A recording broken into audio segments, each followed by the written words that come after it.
Está começando a quinta edição de um programa que nem nome tem ainda, mas que quer ter voz, porque este é um direito universal. Este programa foi gravado hoje de manhã e agradeço muito a todos que o assistirem. Se você entende que as conveniências pessoais não podem se impor ao bem comum, fique por aqui, porque você é bem-vindo.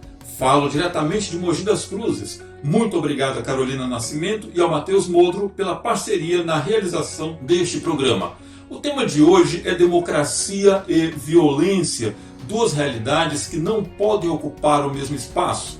É verdade que muitas vezes os povos já precisaram recorrer à violência para construir estados democráticos. E não é incomum, na verdade, que assim ou seja.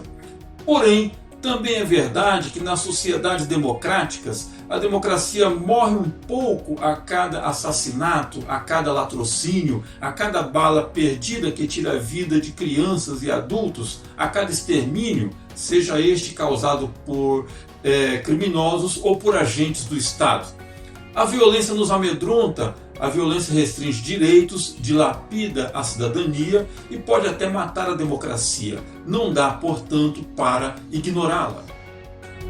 Para falar sobre o tema, convidei o historiador, professor e escritor Mário Sérgio de Moraes. Ele é doutor em História Social pela Universidade de São Paulo e pesquisador do Instituto Diversitas, da USP, dedicado a estudos sobre diversidades, intolerâncias e conflitos. Mário Sérgio atua no campo da cidadania e dos direitos humanos, sendo por isso conselheiro do Instituto Vladimir Herzog. Ele é autor dos livros Pedra da Vigia, Eros, O Ocaso da Ditadura, História da Imigração Japonesa, Nova História de Mogi das Cruzes e Aventuras do Digo, a história de Mogi das Cruzes para crianças. Contudo, seu livro fundamental foi publicado em 2014 com o título 50 anos construindo a democracia, do golpe de 64 à Comissão Nacional da Verdade. Atualmente, Mário Sérgio prepara um novo livro intitulado Ateus Graças a Deus, que é um romance biográfico sobre a vida de dois casais, a saber, o metalúrgico Valdemar Rossi, casado com a militante Célia Rossi, e o político Plínio de Arruda Sampaio e sua companheira Marieta de Azevedo Sampaio. Mário, muito obrigado por aceitar o convite para esse papo. Você sabe que eu sou seu aluno há 20 anos e espero continuar sendo por muito tempo. Bom dia, meu caro Eliseu. O orgulho que eu tenho de você ser protagonista dessa live.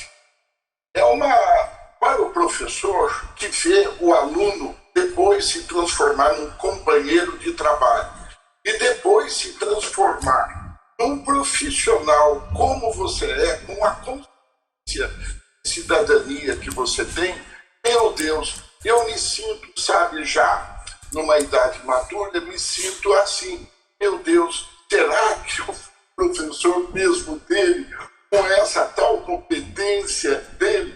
Muito obrigado, Eliseu. Eu que agradeço, Mário. Eu gostaria de começar esse bate-papo, Mário, definindo democracia, né, no sentido mais amplo, já que o tema é democracia ou violência, numa condição, portanto, de oposição. E eu parto aqui de uma definição de violência, digo de democracia, que vai além daquele limite que muitas pessoas identificam como a possibilidade de comparecer às urnas a cada período, né, para votar num representante para o legislativo, para o executivo e tal. O conceito de democracia que eu gostaria de adotar aqui, Mário, diz respeito a um ambiente político favorável ao pleno exercício da cidadania, ou seja, aquele ambiente capaz de promover a dignidade humana. Você concorda com essa definição, Mário? Concordo, mas eu acrescento alguma coisa. Pois não. A palavra democracia ela é muito sinônimo da palavra liberdade, que são duas palavras que, no fundo mesmo, elas não têm uma definição em virtude da sua amplitude. É como um horizonte. Caminha, e cada vez mais essa liberdade, essa democracia, ela se estende. Portanto, ela é, na verdade, uma espécie de um conceito utópico, que a gente não define, mas todos sabem exatamente. E, por isso mesmo, ela é uma virtude do nosso dia a dia, como você colocou, num conceito que apenas depositar o voto não é bem assim, porque a liberdade, a democracia, ela está num condomínio, se você participa ou não, ela está no seu grau profissional, se participa ou não, problemas relativos ao mundo do trabalho, ela está em todas as esferas, principalmente na esfera mais ampla, que não é o mundo privado. Embora o mundo privado ela seja muito difícil, mas é exatamente o público. O conceito de liberdade é um conceito ativo de participação, debate, contrariedade, pluralidade, para que você possa, através desse oxigênio, fazer uma vontade coletiva em prol de um bem comum. Bacana, Mário. Abordando agora o aspecto, entrando mais no aspecto da violência, que é o tema central deste bate-papo, me parece que contra todas as evidências que a gente tem aí no cotidiano, ainda tem quem defina, né, eu acho que cada vez menos, mas ainda tem quem defina o brasileiro como um povo pacífico, como um povo afável, né? Mas as estatísticas mostram exatamente o contrário, na verdade um retrato terrível dessa nossa realidade.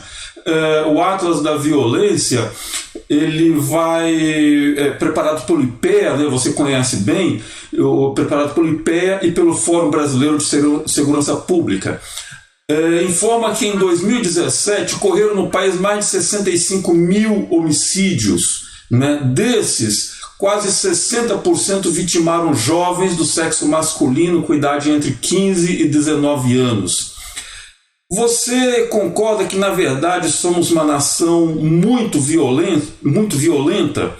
E, se sim, quais são as causas históricas para essa violência? Nós nunca fomos povo pacífico.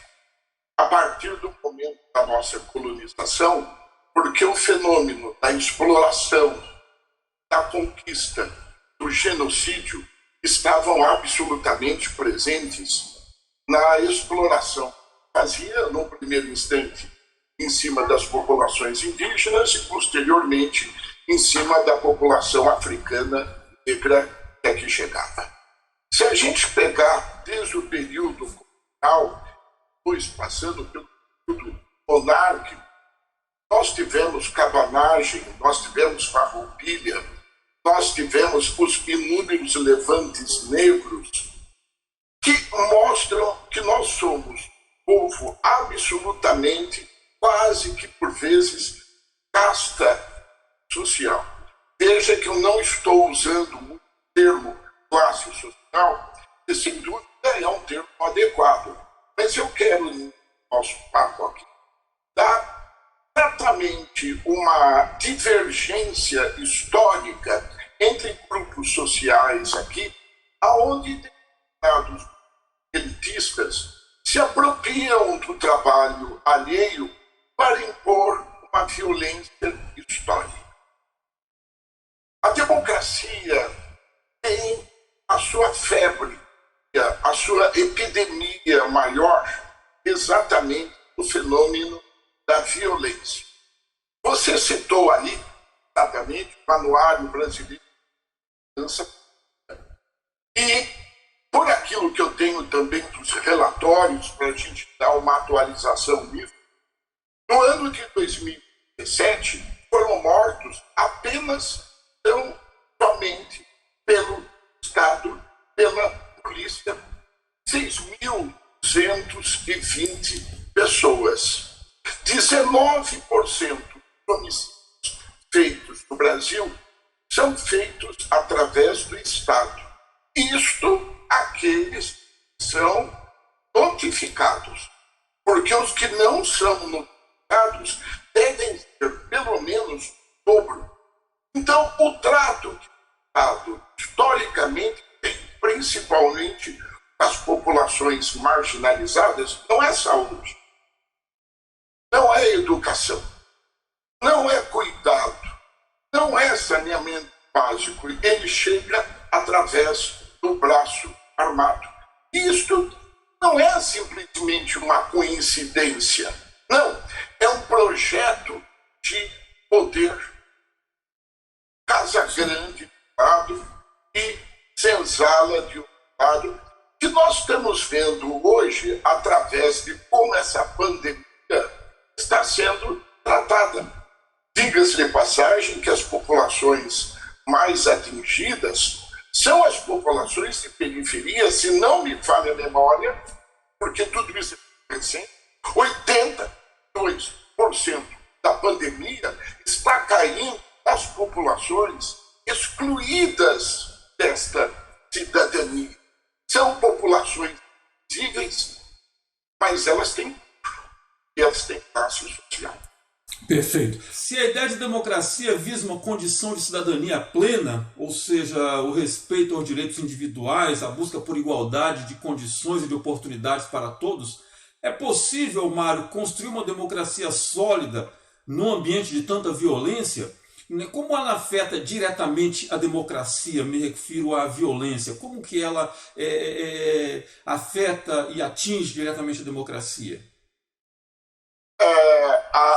A violência, ela potencializa um dado em primeiro lugar, que é o dado da desigualdade social. Estou colocando isso no primeiro passo para a gente poder explicar violência. Violência contra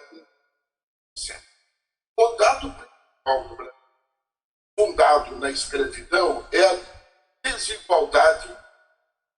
E por isso mesmo se constrói uma cidadania falsa. O que é cidadania? Não digo falsa, mas é uma cidadania manca. Explico. O que é ser cidadão no Brasil? Normalmente, uma pessoa, mesmo os juristas, sim, é as pessoas que têm trabalho, carteira, têm isso, pagam imposto. Veja que esses 4 atributos que eu dei, endereço, a relação Estado, imposto, é uma pessoa que tem família, são 4 adjetivos da classe média. Porque, pergunto eu, e a pessoa que é desempregada, ela não tem direitos? A pessoa que não tem endereço normal, não tem cidadania, não tem aspecto de direitos. O Mário, há pessoas, desculpa a interrupção, mas há casos de pessoas que não conseguem um emprego e, portanto, isso torna ele menor, né, diante do Estado, não consegue um emprego exatamente por não ter um endereço. Não, o cara mora numa comunidade, numa favela que não tem, numa ocupação, por exemplo, que não é um endereço reconhecido, não houve abertura de ruas, não houve instalação de energia elétrica, nada disso. Mas ele precisa do endereço para conseguir um emprego, né, que é o pressuposto básico para que ele seja produtivo, né, para que contribua para a sociedade com o seu trabalho. Quer dizer, como fica a situação dessas pessoas? Você deu um exemplo muito claro, razão pela qual eu me lembrei de outro dado que pode fazer aqui o ping-pong. Se tem a ideia que o brasileiro é um homem cordial, naquele primeiro instante que nós falamos. A cordialidade que o Sérgio Buarque coloca é uma cordialidade do mundo doméstico, do mundo privado. Mas, quando se trata de diferentes classes sociais, neste caso, a falta de emprego porque não tem preço, eu diria que nós não temos no Brasil uma violência camuflada. É uma violência naturalizada. Explícita. Ou seja, ela é tão violenta que, na verdade, as pessoas jogam uma cortina de fumaça dos seus olhos para poderem continuar no dia a dia. Evidentemente, uma ideologia de classe dominante. E aí eu ponho outro aspecto. Será que as polícias, elas, quando fazem uma batida com uma pessoa branca, nariz reto, de cabelo, pessoa que normalmente tem uma escolaridade mais avançada, será que o tratamento vai ser absolutamente o mesmo que um negro? Quer dizer, esse racismo que a gente diz que é um racismo camuflado no Brasil, isso é meia boca. Não existe. É um racismo absolutamente naturalizado. Então, é exatamente isso que nós temos que discutir, como nós estamos fazendo aqui. Agora, Mário, trazendo isso para um plano das escolhas das pessoas em relação aos seus representantes, ou seja, dos representantes que as pessoas escolhem, né, o momento da votação mesmo, eu queria estabelecer a seguinte conexão, né, essa naturalização do medo, da violência, que conduz ao medo. Né? As pessoas vivem com medo. Nos bairros mais ricos, esse medo vai se mostrar na forma de muros altos, na forma da contratação de vigilância particular, na forma de cercas elétricas e tudo mais. E está presente também nos bairros mais pobres, né? Diante da certeza de que quando o Estado chega ali, ele chega também de forma violenta. Então você cria uma condição de uma sociedade marcada pelo medo. Mário, essa naturalização da violência a qual você se refere acaba disseminando um medo generalizado. Né? A violência naturalizada automaticamente vai resultar numa sociedade que vive, né, sob o medo, seja nos bairros mais ricos, com muros mais altos, com contratação de vigilância particular, de cercas elétricas, circuitos de câmera, ou nos bairros mais pobres, que quando veem a chegada dos agentes do Estado, da polícia, né, o cara já fica com medo, porque geralmente boa coisa não vem. Esse medo, você acha que acaba inspirando a população a acolher propostas autoritárias, né, vindas de seus representantes? Né? E como é que ocorre qual o papel da mídia na disseminação desse medo? Como é que você vê esse encontro aí entre a violência, medo, né, democracia, né, as escolhas, né, das propostas políticas e a mídia nesse meio todo? A sua pergunta é ampla, tá? Na medida possível resumir. A democracia, ela se dá, ou pelo menos ela tenta se estabelecer, através de dois braços.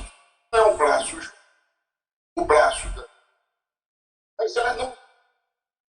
Ela tem um braço psicológico, que é o braço da ilegalidade. Tá?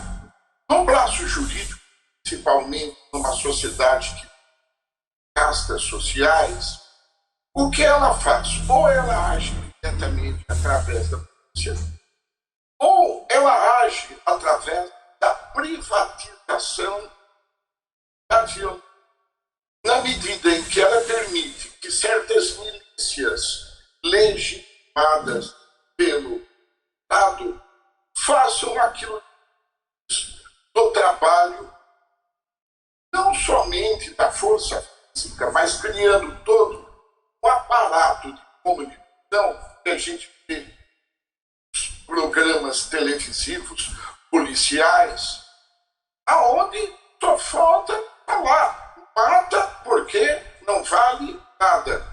com aquele bordão, polícia bandido bom é bandido morto. Sim. Mas, de outro lado, há um dado lógico, você bem disse, que é o dado do medo, até o dado do terror. O que, de certa maneira, destrói a democracia na medida que aterroriza as pessoas mais fragilizadas, mas muito mais do que isso. Vai criando aos poucos as pessoas uma espécie de interiorização dessa violência, acabando com a auto dessas pessoas, que põem em dúvida a sua própria condição humana dentro das famílias, na medida em que tem pais repressivos, que tem irmãos furiosos, que tem amigos na hora de jogar potes, bom, eles são rudes, quer dizer, começa como um arroz e feijão, medo a ser o prato principal da situação. Razão pela qual, quando a gente vai dar uma palestra sobre direitos humanos, é muito difícil, no primeiro momento, você destruir aquilo que está como segunda pele no conceito das pessoas, mostrando que tem valor. Olha que a ideia do totalitarismo. Porque o totalitarismo não é somente a violência do Estado. Ela entra privada das pessoas, dizendo: você não pode se comportar desse, porque você vai ser punido.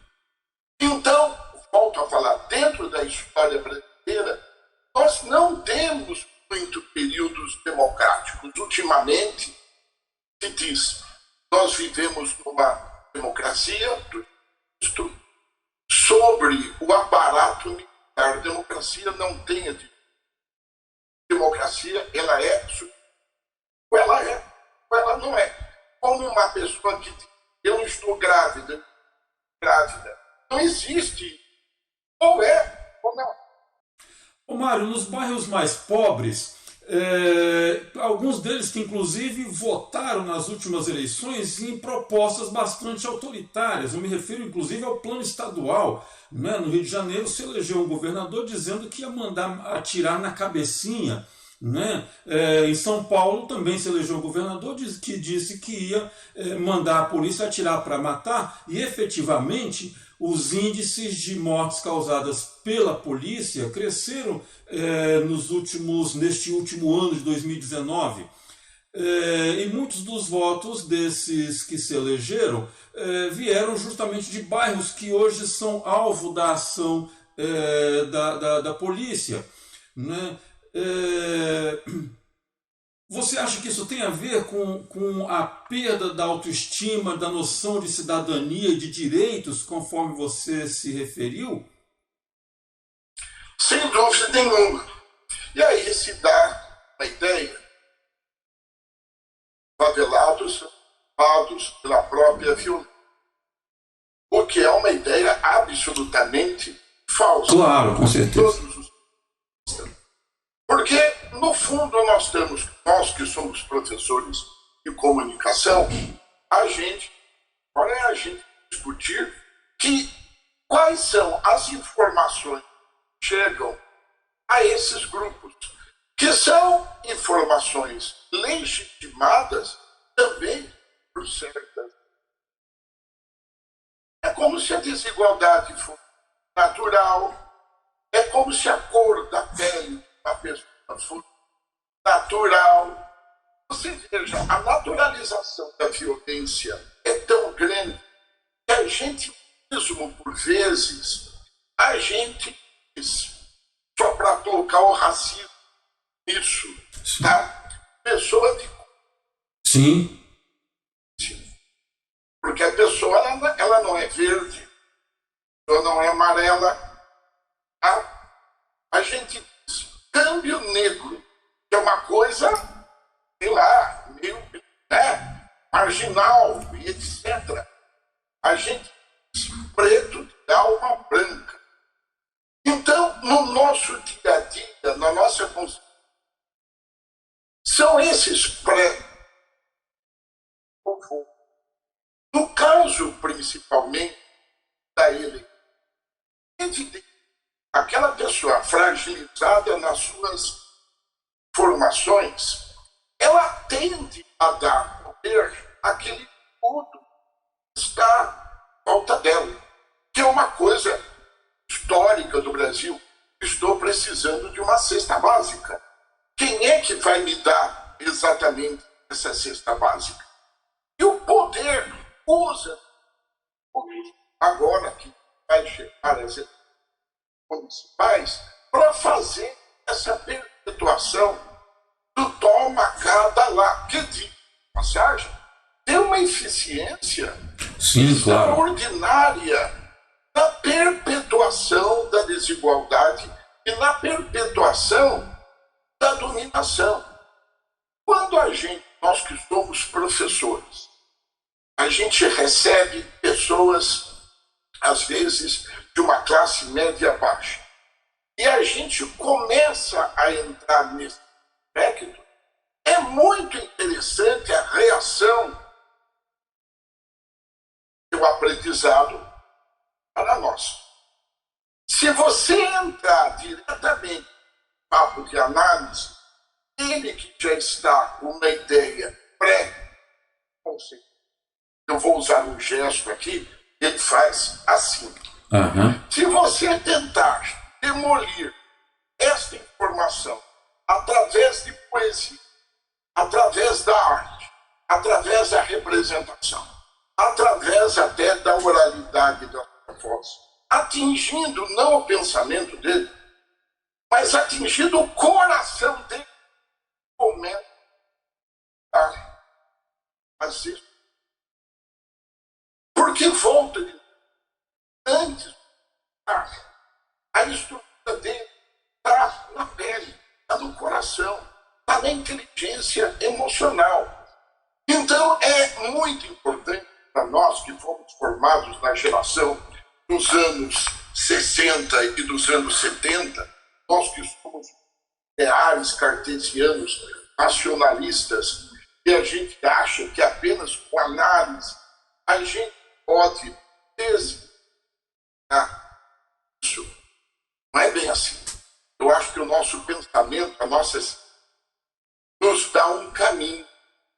Mas, volto a falar, a baixa autoestima das populações que são aviltadas das básicas, secretas, ou de pensamento, é uma coisa que eu diria para vocês aviltante. Se você falar isso para os nossos educadores, o olhar deles vai ser um olhar que eu diria para você zumbi. Como que dizendo, e daí? A violência está no... daí? Ô, Mário, e quais os caminhos para construirmos no Brasil uma sociedade de justiça e não de justiçamento? Você acabou de apontar alguns, né? A arte, a cultura são caminhos. O livro que eu fiz, 50 anos da democracia, pela editoria Vladimir Herzog, mostra exatamente quais são as pedras que tem que ser. Porque são através daqueles homens, outros, experimentando combate à fome, que começam a se construir pegadas às próximas gerações. Elas podem ter a bússola necessária para darmos.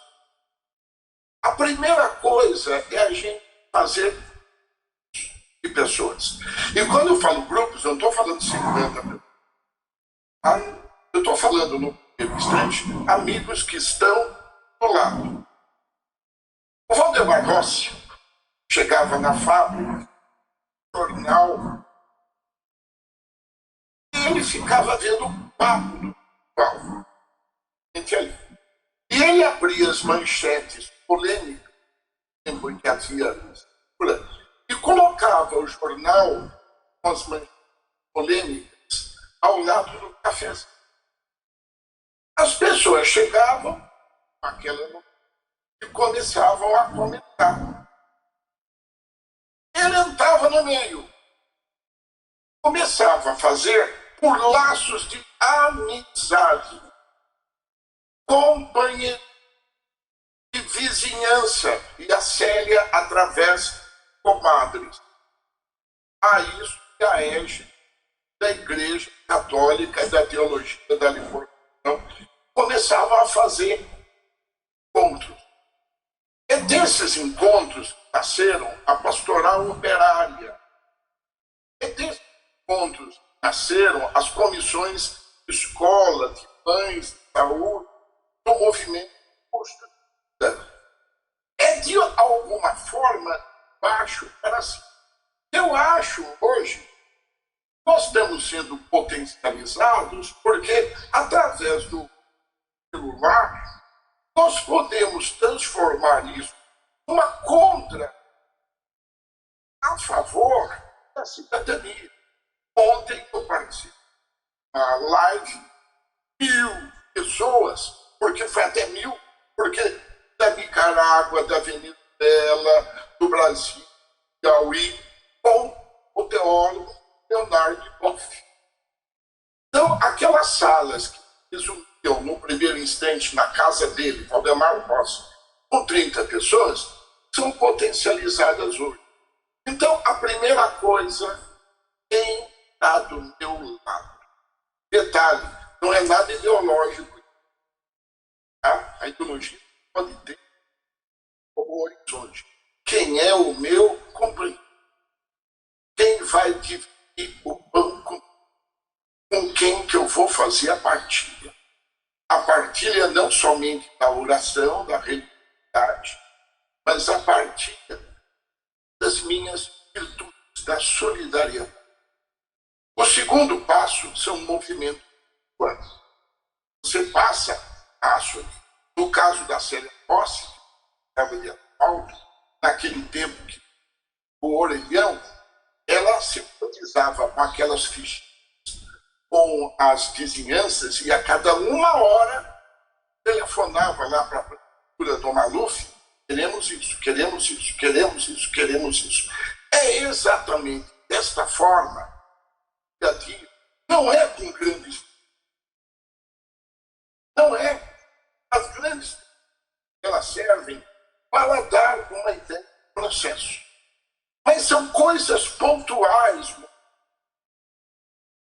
Transporte, creche. A gente pode criar uma participação democrática muito mais efetiva. Porque, ao mesmo tempo, hoje nós estamos... É difícil. É difícil. O que entra no coração do homem,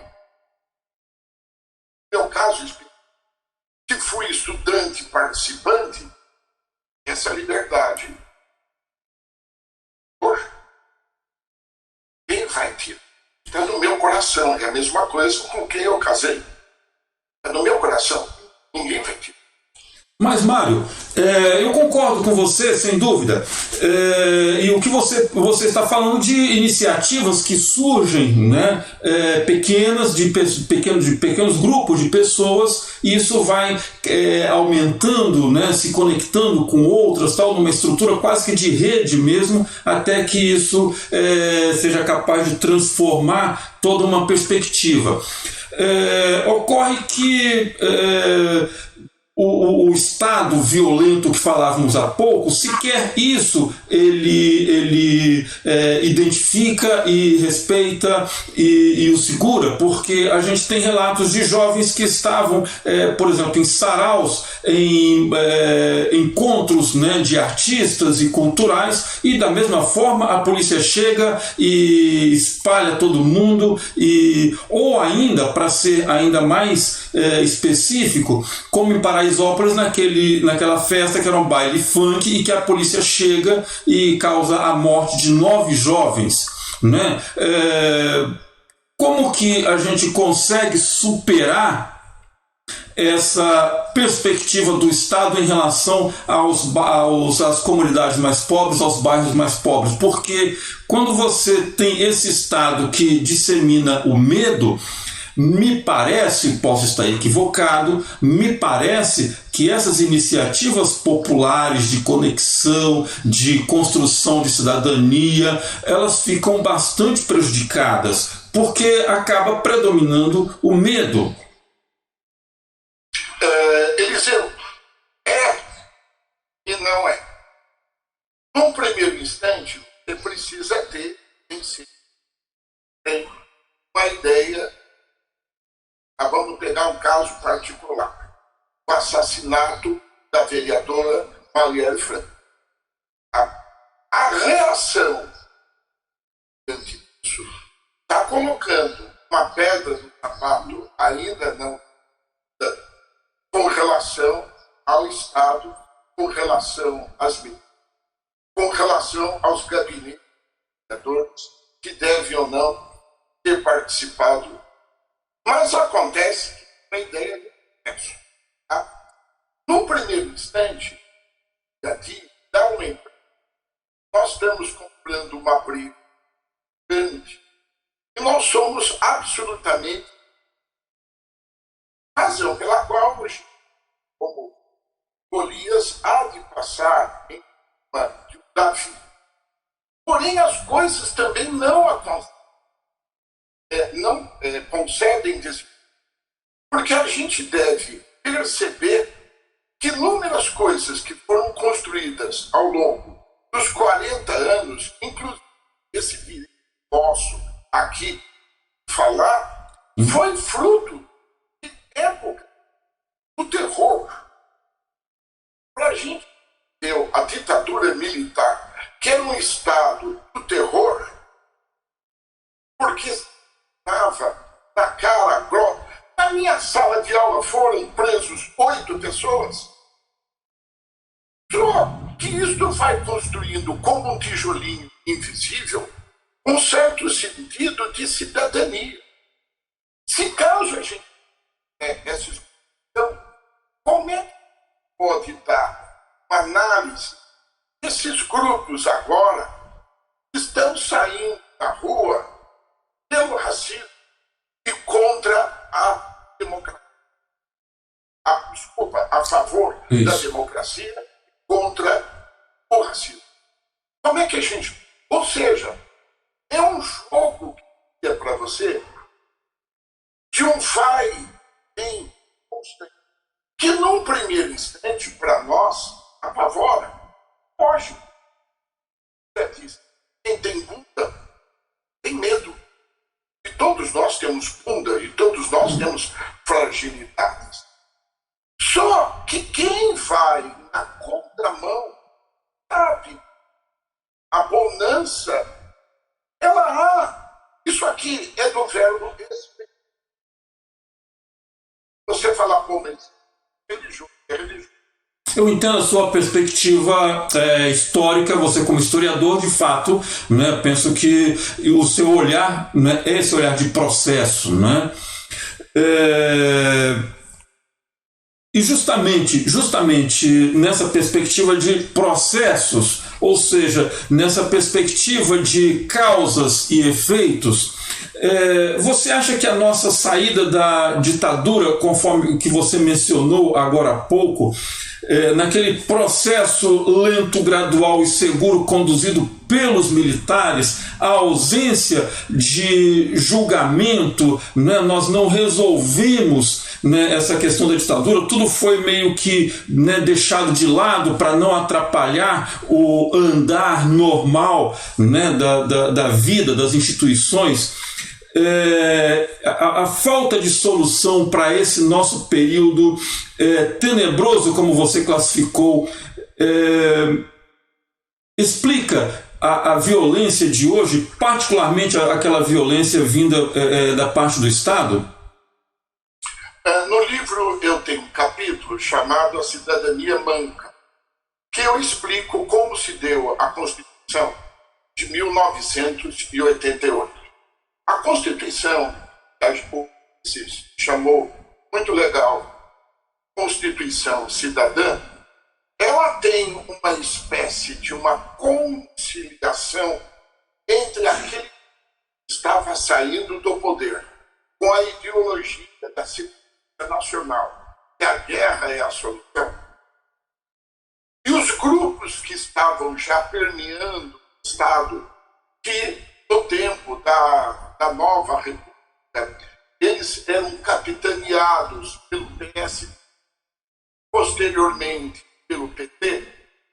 Esses grupos fizeram uma conciliação que, eu diria, criaram um Estado quase que para você ir primeiro de direitos.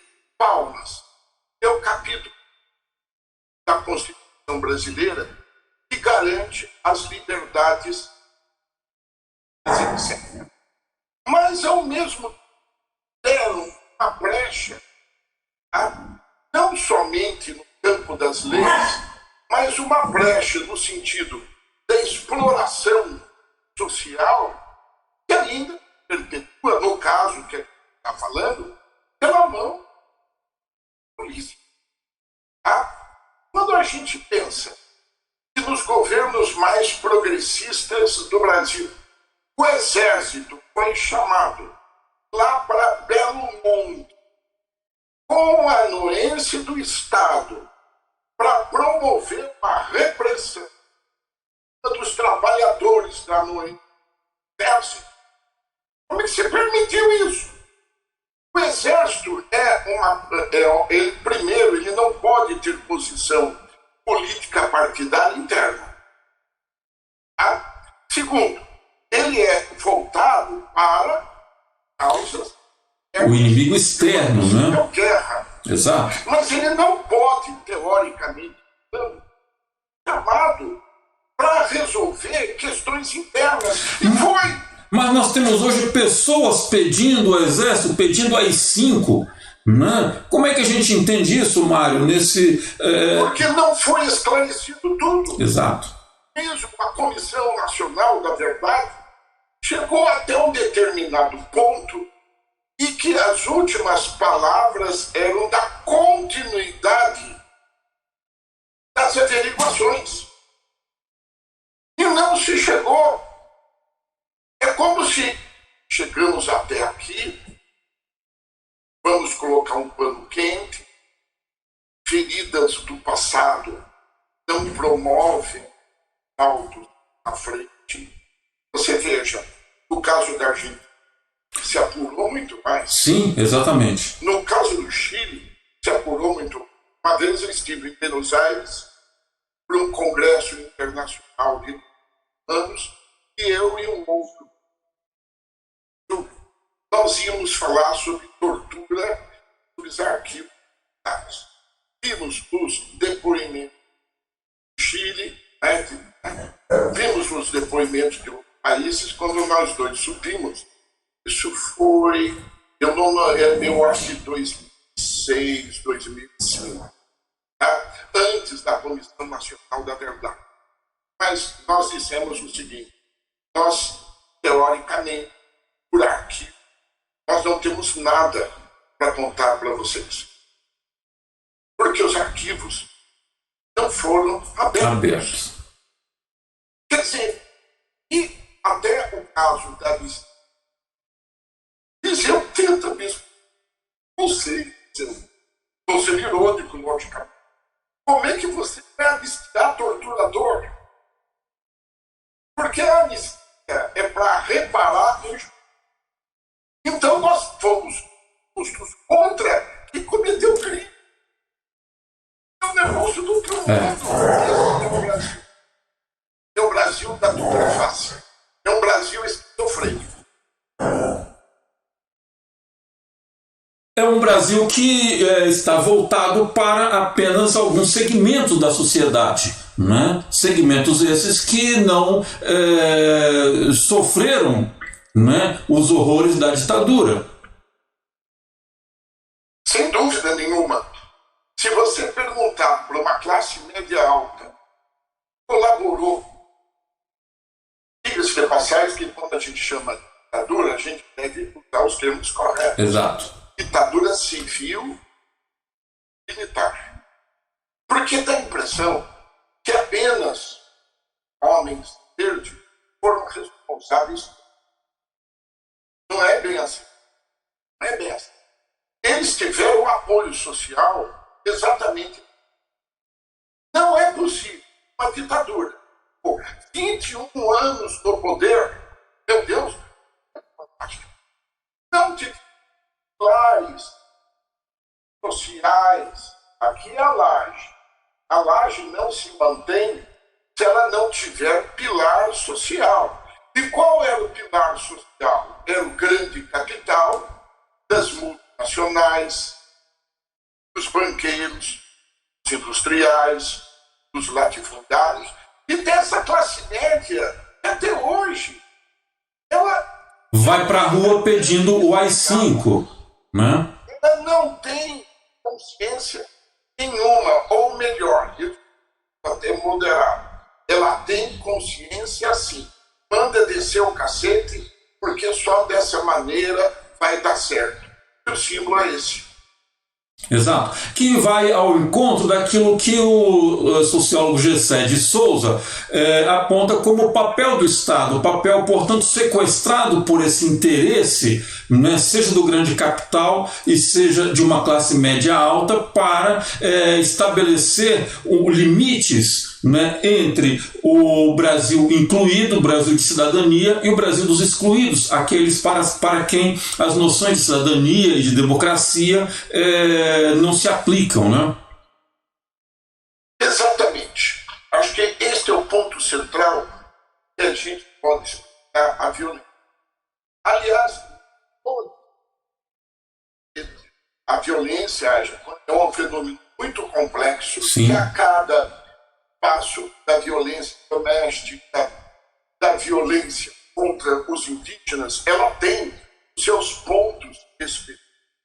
Mas voltamos àquilo que eu tenho praticamente, a gente pode explicar para jovens, particularmente esses que estão ao nosso redor, professores, no dia a dia.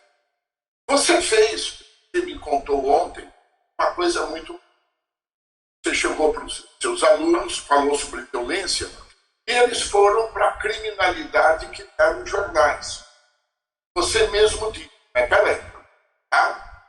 Quando você sobe no ônibus lotado, você que me disse, só achei exemplar, é uma violência. Eu chamo agora. Não é uma violência psicológica, vou receber dados concretos de informação do governo a respeito da pandemia, você esconder ou camuflar, jogando para outros campos a solução ineficaz, e aí vai ter desastres monumentais como esse. Isso não é violência.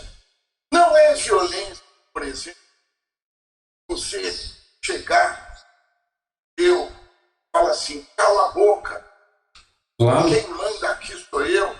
É exatamente essa violência miúda que a gente nem percebe, que a gente às vezes andando na rua, olha, a cria.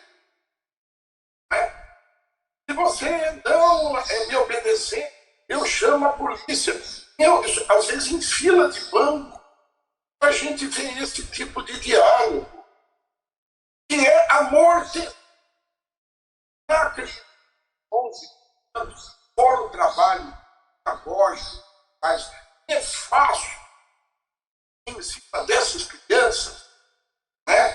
Fora isso, mas não é amortecido, estado crítico. Então, sabe, é muito difícil. Eu tenho a impressão que no Brasil, se você pegar de maneira agitada, país da América, tanto do Norte como do Sul, aqui a coisa, quando a gente vai analisar a violência maior ou menor, Claro. só que nunca temos um país que fosse o último país a acabar, teoricamente, a escravidão. Fomos o país que tivemos maior graça em comparação com foi os Estados Unidos. É o último país que tenta integrar negro a nossa própria sociedade. Quando a gente fala a respeito, não, nós não estamos falando a respeito somente de negros. Nós estamos falando, houve escravidão. Negros também eram obrigados à mão de obra, proveito de companhias religiosas. Os jesuítas no Brasil, durante o período colonial, eu que sou católico, gosto da religião, mas o maior número de escravos do Brasil estava na Igreja Católica. O maior número de escravos no Brasil apontado pelo Joaquim Nabuco. Quer dizer, aqui a massa teológica de aceitação, ela é de megatom das pessoas, inclusive amortecendo por um mercado de experimentem. Isso é uma forma de anestesiar o olhar através da compra-terapia. E agora, nessa dita liberação gradual que nós estamos fazendo, as pessoas ficam som comprar. Isso não quer dizer que não tem que comprar. Hoje, mas a massa de pessoas para o shopping, elas estão como que abduzidas porque tem que lá é uma forma de amor de você ir para um espaço de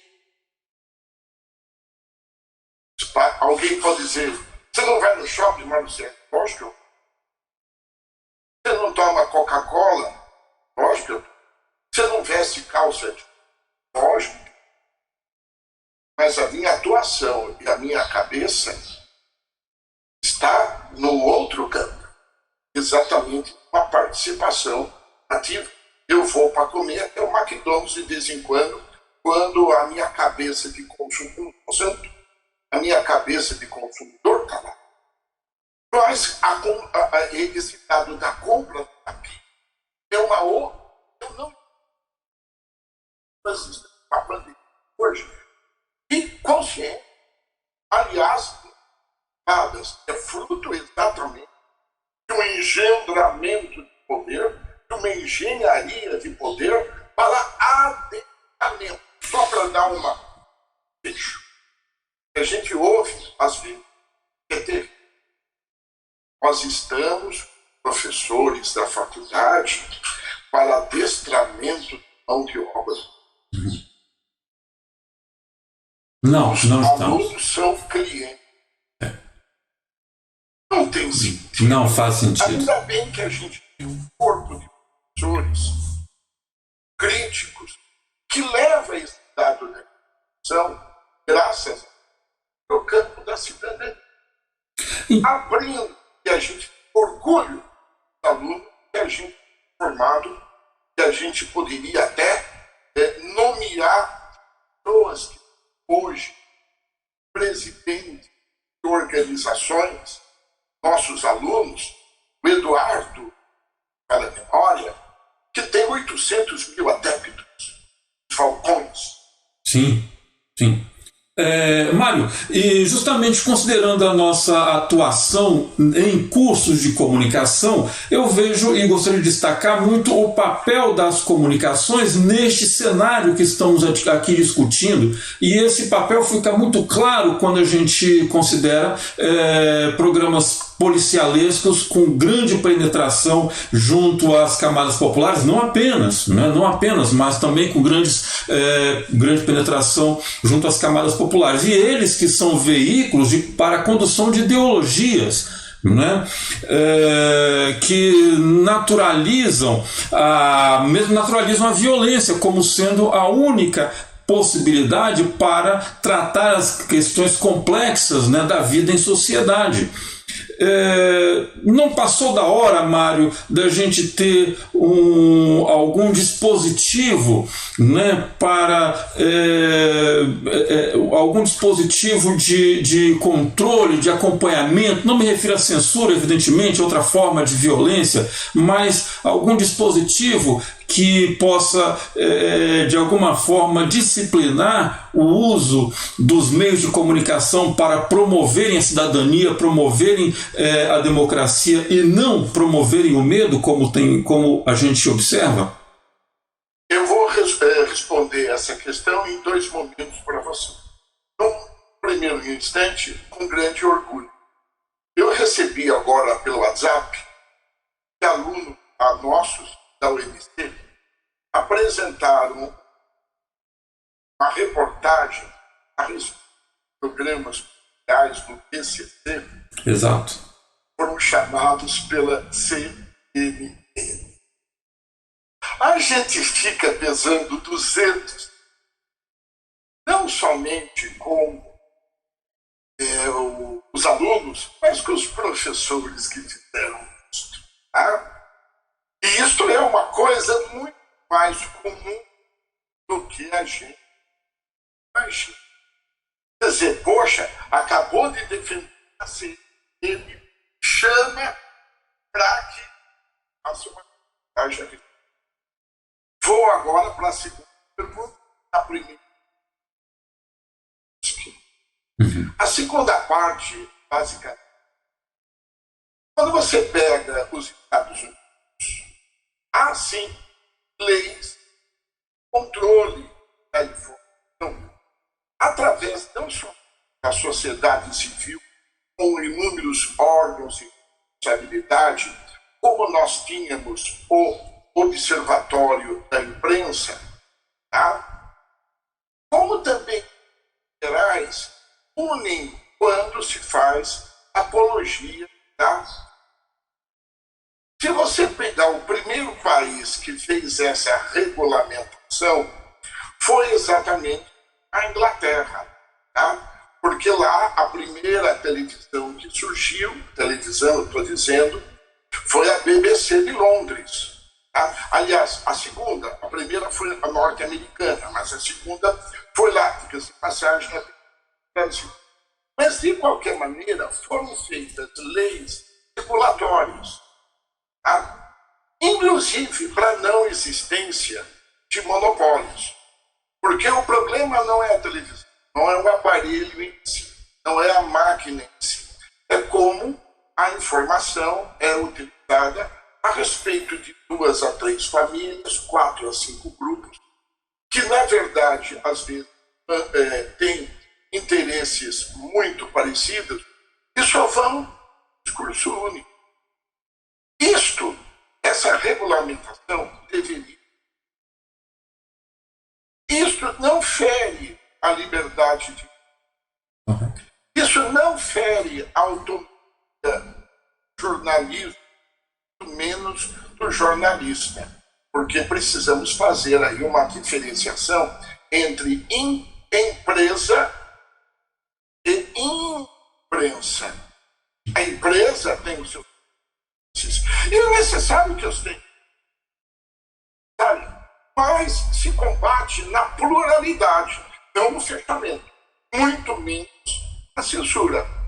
Você pode ter empresas no Brasil de um pensamento conservador. Não tem nada demais. Como você pode ter empresas no Brasil de feição religiosa? Não tem nada demais. Mas você precisa promover uma pluralidade. Você precisa colocar, por exemplo, empresas que estejam a favor, por exemplo, de grupos indígenas. Por que não? diga-se de passagem, eu recebo por internet ligação com grupos que a gente pensa que os indígenas estão lá, entre aspas, são públicos, fato que nada entende, e não é verdade.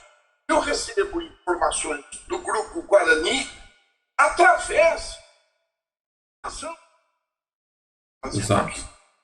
Então, eu tenho a impressão que nós não promovemos a diversidade e não promovemos leis que punam grupos. E aí, vi uma reportagem aonde estava um motoqueiro ajoelhado no o policial com revólver, cara da televisão, dizendo: mata, mata, mata. É crime. Isso não pode fazer. Crime cometido. Não pode fazer, por exemplo, defender aí sim. Não pode fazer. Isso é crime. Exato. Então, volto a dizer para você que deveríamos ter leis, sim, fruto de uma discussão social. E como toda discussão, há de ter conflito. Também é natural. O problema não é o conflito. O problema é você não saber administrar conflito. O que você não pode fazer é transformar o outro, aquele que está contra você, no inimigo. Porque no inimigo você manda matar. Então, que você tem que... Você entendeu? Então, por exemplo, que empresas são contra isso, não tem problema nenhum. Vamos discutir. Sem qualquer tipo de arma. Isso promove a democracia. A democracia, ela poderia ser comparada a uma mulher grávida. Tá?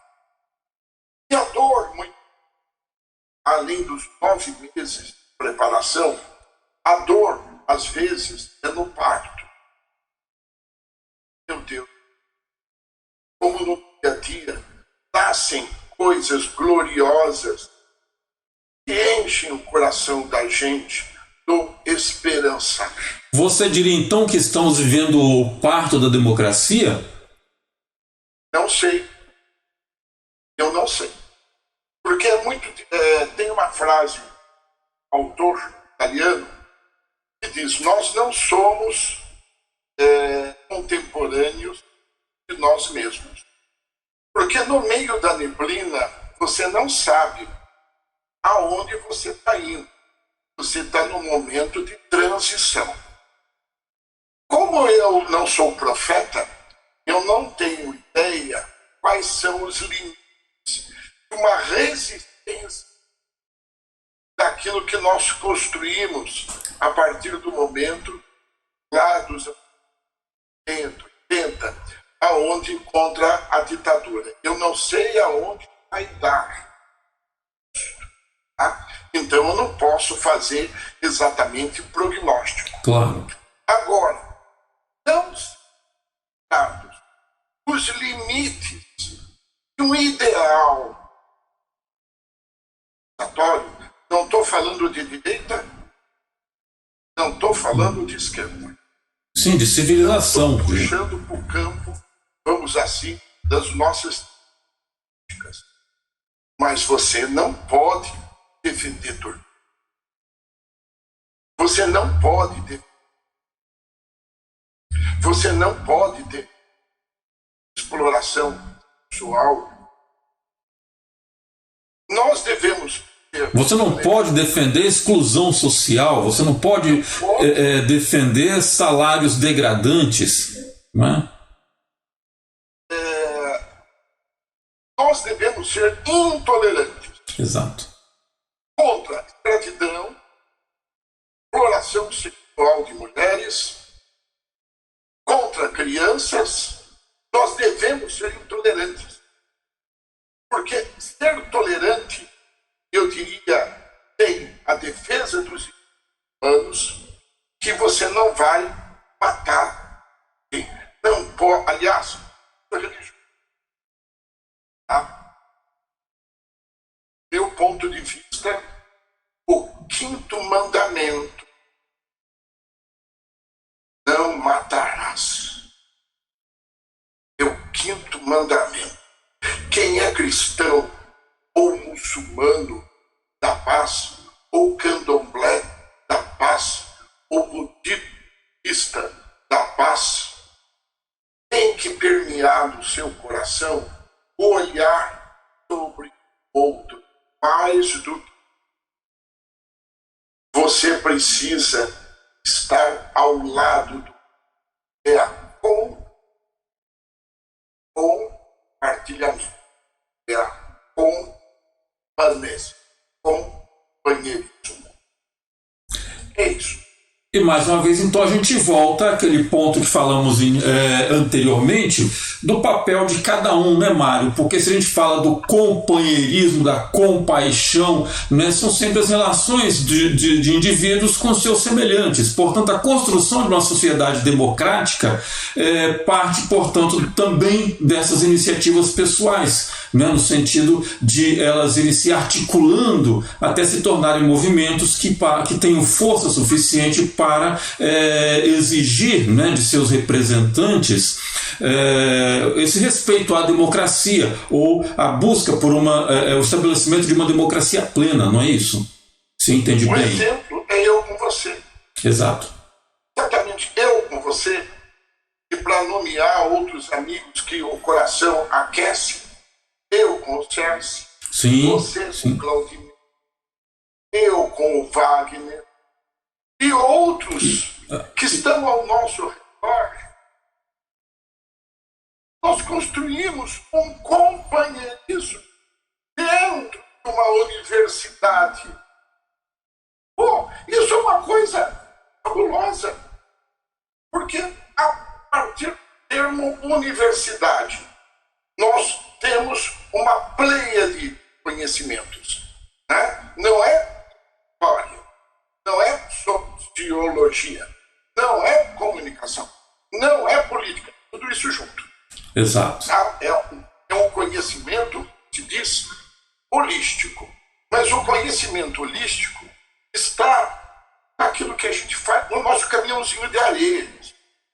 Nosso caminhãozinho de areia, né? Nós temos um caminhãozinho que é fruto da nossa bagagem, mas convenhamos, é pequeno, mas é pequeno quando a gente fica sozinho. Unido a outros pode se transformar em algo realmente significativo, né? Tanto que a palavra Deus, ela não é Deus, porque ela comporta números Deus. Deus não fica no eu e no outro, está entre. Por isso que ele chama-se Deus. Ele está entre eu e você. Quando a gente faz essa conexão, seja no nosso mundo profissional, que dado como exemplo, ou seja no mundo político, ou no mundo partidário, ou no mundo esporte, para o meu netinho de 9 anos de idade que está aprendendo a socialização, isso é espetacular. Espetacular é exatamente isto que é a ideia de política. Uma política ativa, que eu com a minha mulher. Nós estamos fazendo política diariamente na nossa relação. E quanto mais a gente... E aí um aspecto pessoal, viu? Pois não. Quanto mais você retirar da relação a ideia de hierarquia, a ideia de mando, tanto, só que aí você precisa se despir. Exato. E aí é exato. Mas é necessário, né, Mário? Muito necessário. Estamos caminhando para o fim, Mário, já com 1 hora de papo. Veja como passa rápido. Eu quero agradecer muito, Mário Sérgio. Para mim é sempre muito proveitoso conversar com você, e obrigado por se dispor, né, para esse bate-papo aqui. Espero poder contar com você em outras ocasiões e outros temas, ou de aprofundamento ainda mais desse tema. Muito obrigado, viu, Mário? Eliseu, você vai ter um peso pela frente agora. Porque quando a gente quiser voltar para o mundo normal, longe da ideia, todo mundo vai apontar o dedo para você, falando assim, você vai ter que continuar, né? Você vai ter que continuar, porque você que pegou a bandeira lá, agora você vai ter que carregar. Que eu acho que é uma pizza legal. Mas, de qualquer maneira, eu que digo para você, obrigado, e me sinto agora com 250 quilos sentado nessa cadeira. Muito obrigado mesmo, que Deus esteja. Obrigado, Mário. Pretendo continuar, se puder contar com a ajuda de vocês levando a bandeira. Muito obrigado e um ótimo dia.